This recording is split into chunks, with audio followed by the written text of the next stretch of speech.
Okay, we're going to begin by going over the bell work.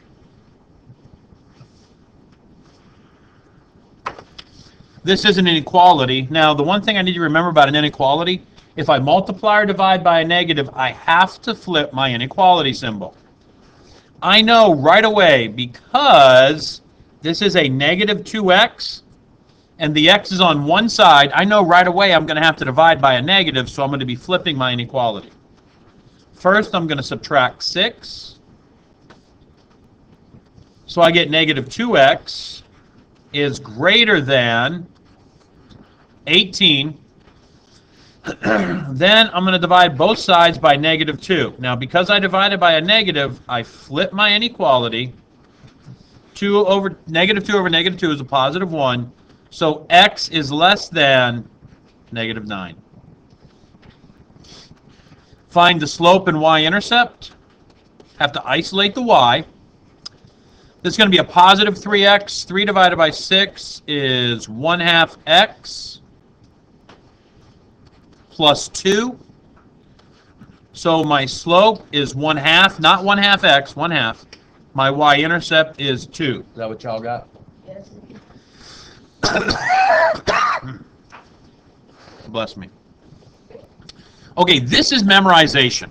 All right, so in class we're going to do a foldable. If you want, you can come in, grab a sheet of paper, and I'll go through with how to do a foldable with you. All right, so coincide. Now, we're going to talk about coincide, parallel, perpendicular, but intersect at one point but not perpendicular. If you have Mr. Bondison for a teacher, he talks about memory techniques. Memory techniques are vital in high school and in college. Memory techniques are not something that you can just copy from somebody else. They're something that you have to know. For example, one of my favorite memory techniques from Mr. Bondison is for the word vacillate. Anybody have Mr. Bondison in here? How many times does Mr. Bondison vacillate a day? What do you say? He vacillates what? What's vacillate? Well, hold on. How many times does he vacillate? I think he vacillates 5 or 6 times a day. I'm a little bit older, so I only vacillate about 2 or 3 times a day. But I do. I vacillate just about every single day. I actually vacillate every day. I mean, I have kids at home. I'm a teacher. I vacillate all the time. Who has Mr. Bondison and knows what vacillate means? What does it mean? Go back and forth in your mind. Yep. When you vacillate, that means you go, wait a minute. I think I want to order a pizza. No. I'm going to go get hamburger. No. I'm going to get pizza. It means to go back and forth in your mind. I don't vacillate quite as much as Mr. Bondison, but I'm a little older. I kind of know what I want now. That's a memory technique that you can use to remember vacillate. However, if you use his technique, you might not remember it. Now, I will say this, the more disgusting the memory technique is, the more likely you are to remember it. I will never forget what vacillate is. Because I picture Mr. Bondison vacillating. Because he does it how many times a day, he says? 6 or 8 times a day? So I picture him going, no, I want pizza. No, I want a hamburger. No, I want a pizza. Because that's what vacillate means. So when we talk about these definitions, if you can come up with a memory technique, it's going to help you. So let's graph these 2 lines. Okay? 2x minus 4. So I go 1, 2, 3, 4. Up 2 over 1. Up 2 over 1. Connect the dots. There we go. Now, if I graph 2x minus 4 again, where am I going to be? Am I not going to be the same line? So what do you think coincide means? Coincide means they have the same y-intercept and the same slope. They are the same line. If you cohabitate, every single one of you cohabitates. Do you know what cohabitate means? It means to live with somebody. You cohabitate with your parents. I cohabitate with my wife. Coincide means it takes up the same space. So here you all are copying this down, but if you don't commit it to your memory, it'll do you no good. Somewhere up here, I want you to try to come up with a memory technique and write it down. It can't be mine because you won't remember it. Mine is, oops.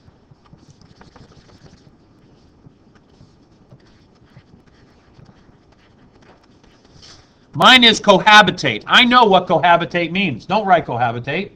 You don't know what it means. It means you take up the same space. Now, right now, you'll write cohabitate and go, I know what cohabitate means now. It means same space. Tomorrow, you'll read, you'll go, cohabitat? What is cohabitat? I don't know what that means. So, when you are deciding if the lines are coincide, parallel, perpendicular, or intersect, the first thing you look at is the what, kids? You look at the slope. If the slopes are the same, it's either coincide or parallel. If the slopes are the same and the y-intercepts are the same, what is it? Coincide. Means it's the same line. So, here we go. Let's go ahead and first look at our slopes. Are our slopes the same? Yep. What do we notice about our y-intercepts? They're different. So, when I get the definition, two lines are parallel when they have the same slope, but different y-intercepts. So, I go to plus 5. 1, 2, 3, 4, 5. Let me change colors. I'm a chameleon. And I go down 3 over 1, down 3 over 1. There's my line. Now, can you think of anything that exists in our world that's parallel? What exists in our world that is parallel? Anybody can think of anything that exists in our world that is parallel?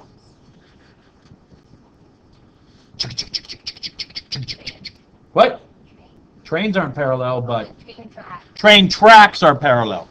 Parallel looks like train tracks. However, writing train tracks isn't going to do you any good unless you graph it. You have to remember, same slope, different y-intercept, parallel. Same slope, different y-intercept, parallel. Do you understand why you guys struggle so much with this? Because you won't memorize that. So try to come up with a memory technique. I like, you see these two L's right here? Two L's, two of the same slopes. Double L, double slopes, different y-intercept. That probably won't work for you. Double L, double slope, different y-intercept. Double L, same L's, same slopes, different y-intercepts. Because if you have the same y-intercepts and the same slopes, coincide. Same slopes, different y-intercepts, parallel. Perpendicular. What shape does do perpendicular lines make? Anybody know? 2, 3, 4, 1. 1, 2, 3, 4, 1. Anybody know what shape perpendicular lines make?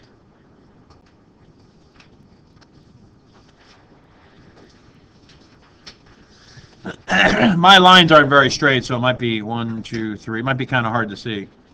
1, 1, 2, 3, 4. There it is. 1, 1, 2.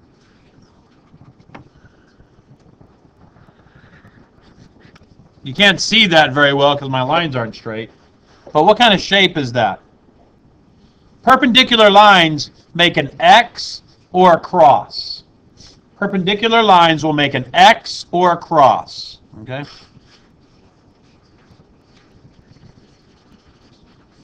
They're perpendicular. An intersection in Arizona, in Phoenix, most of our intersections are perpendicular, except if you're on Grand Avenue. But most intersections, you have an east-west street, a north-south street. Where they intersect, is usually perpendicular in Phoenix. We recognize this because our slopes will be flipped and opposite. Flipped and opposite. We have -4, so my one slope equals -4. My other slope equals +1/4.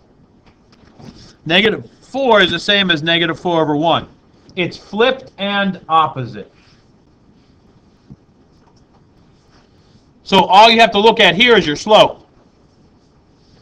If your slopes are flipped and opposite, it's perpendicular.